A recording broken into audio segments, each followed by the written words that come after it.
This channel does not promote any violent, harmful, or illegal activities. All content provided by this channel is meant for an educational purpose only.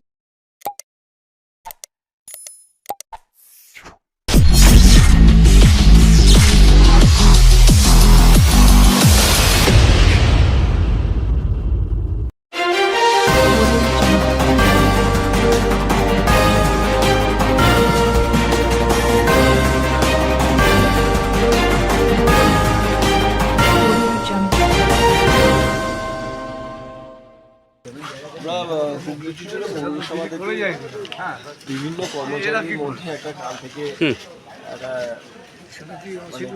শোকের ছায়া নেমে এসছে বলে বলতে পারেন যে হঠাৎ করে কালকে একটা মিটিং ডাকা এবং সেই মিটিংয়ে সমস্ত পৌরসভার সমস্ত দপ্তরের অস্থায়ী কর্মচারী যারা আছে যারা 60-এর ঊর্ধ্বে তাদেরকে সামনের মাসের 1 তারিখ থেকে অবসর নিয়ে নেওয়ার জন্য অর্থাৎ তাদেরকে স্টপ করে দেওয়ার জন্য একটা নোটিশ সিদ্ধান্ত হয়।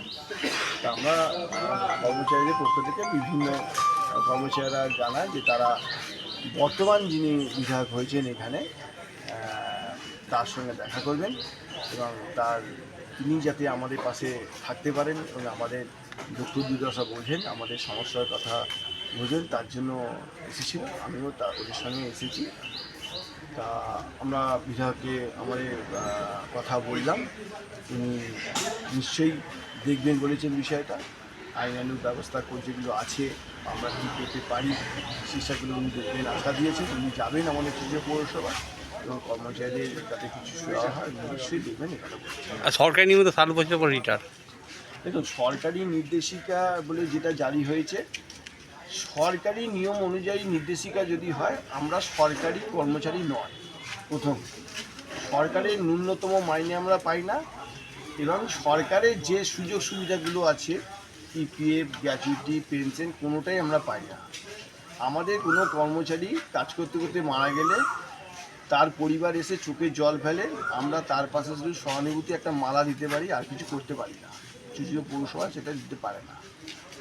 তা আজকে এই পরিস্থিতি হঠাৎ করে, গতকালকে প্রাক্তন বিধায়ক পৌরসভায় গেছিলেন এবং তার কিছুক্ষণ পরেই বোর্ড মিটিং হয় এবং তারপরে এই সিদ্ধান্ত আমরা জানতে পারি। তা আমরা চাই যে হঠাৎ করে এই সিদ্ধান্ত না নিয়ে বর্তমান চেয়ারম্যান আছে এবং সমস্ত কাউন্সিলর আছে, তারা সবাই মিলে একত্রিত হয়ে আমাদের কর্মচারীর পাশে থাকুক।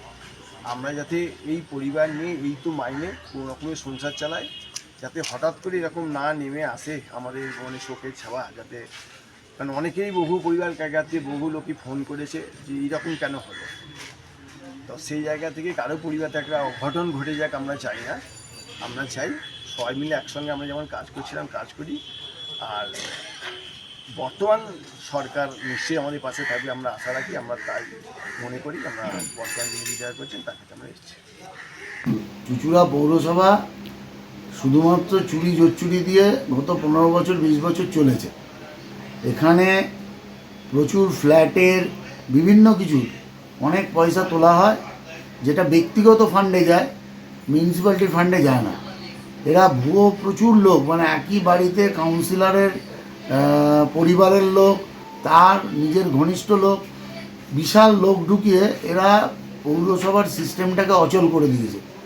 এদের আমদানি আটানা আর খরচার রূপাইয়া। এদের এমন একটা পরিস্থিতিতে চলছে যে পরিস্থিতিতে কোনো মতে কারোর পক্ষে এটা সম্ভব না। আমার যতদূর জানা আর কি 1,40,00,000 টাকার ওপর প্রতি মাসে ডেফিসিট হয়। এই ডেফিসিট কে দেবে? তো ওনারা এসছেন, ওনাদের কথা শুনেছি, ওনারাও বলছেন যে পৌরসভার এই ইনকাম হতে পারে না, ওনারা সোর্স অফ ইনকামের রাস্তা দেবেন। এগুলো সব তৈরি হোক, এগুলো চলুক।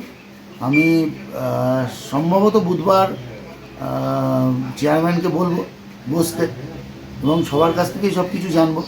প্রথম, ভূতিরও এত কর্মচারী যদি থাকে আমরা আউটসোর্সিং করব।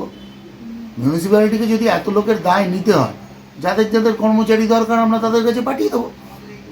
কাজ না করে পয়সা নেবে কেউ, এটা আমি হতে দেবো না।